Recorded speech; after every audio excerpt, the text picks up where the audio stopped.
नमस्कार, मैं हूं सिद्धि सिंह और आप देख रहे हैं आगाज एक्सप्रेस। आज संसद में मोदी सरकार ने एक देश एक चुनाव विधेयक पेश किया। केंद्रीय कानून मंत्री अर्जुन राम मेघवाल ने लोकसभा में ये बिल प्रस्तुत किया। बिल पर लोकसभा में मतदान हुआ जिसमें 269 वोट समर्थन में आए और 198 वोट विपक्ष में गिरे।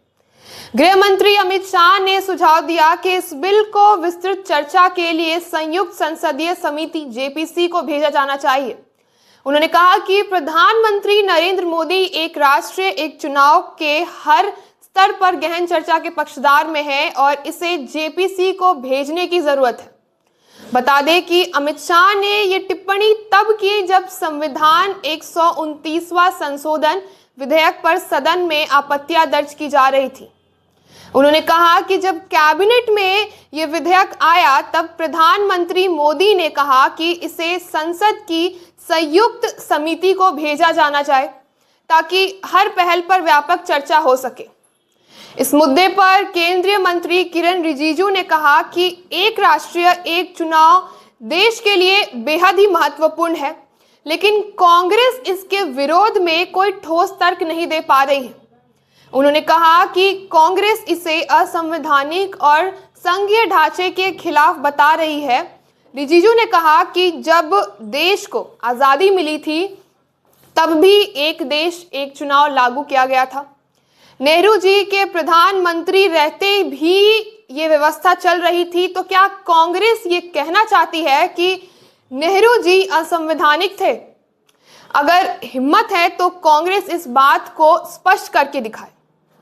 भारतीय जनता पार्टी के राष्ट्रीय अध्यक्ष जेपी नड्डा ने कहा कि वन नेशन वन इलेक्शन के समर्थन में वो उतर करके आए और सामने उन्होंने कहा कि भारत लोकतंत्र की जननी है। संविधान निर्माताओं को ये भली भांति पता था कि भारत कोई नया राष्ट्र नहीं बल्कि एक प्राचीन देश है जो हमारी मान्यताओं, संस्कृति और विचारों पर आधारित है। संविधान निर्माण के दौरान हुई बहसों में भारत के गौरवशाली इतिहास का बार बार उल्लेख हुआ है।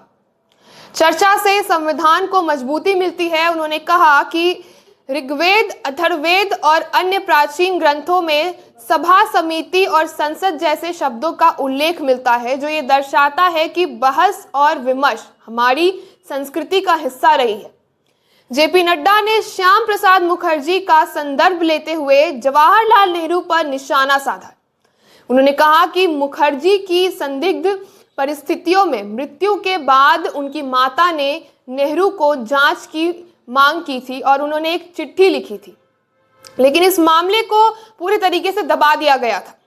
इमरजेंसी का जिक्र करते हुए उन्होंने कहा कि इंदिरा गांधी ने देश की सुरक्षा के लिए नहीं बल्कि अपनी सत्ता को बचाने के लिए इमरजेंसी लागू की थी।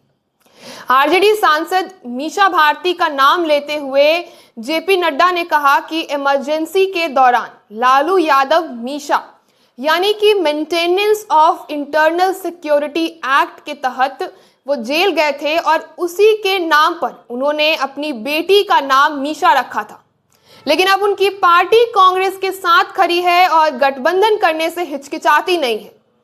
मोदी सरकार पर मीडिया को नियंत्रित करने के विपक्ष के आरोपों पर पलटवार करते हुए नड्डा ने कहा कि जो लोग आज प्रेस की स्वतंत्रता की बात करते हैं उन्हें इमरजेंसी के दौर को देखना चाहिए। उस समय अखबारों में खाली पन्ने छापे जाते थे, संपादकीय को दबाया जाता था और पत्रकारों को जेल में डाला गया था।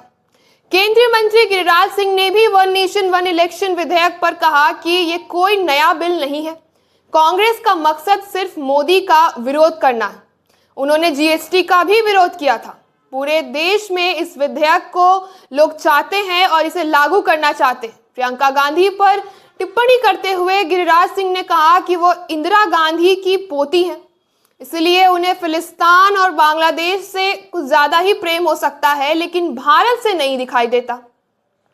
जेडीयू सांसद संजय कुमार झा ने भी वन नेशन वन इलेक्शन का समर्थन किया और इस समर्थन में उन्होंने कहा कि लोकसभा और विधानसभा चुनाव एक साथ होने चाहिए जबकि पंचायत चुनाव अलग होने चाहिए। उन्होंने कहा कि ये कोई नई बात नहीं, शुरुआत में चुनाव एक साथ हुआ करते थे।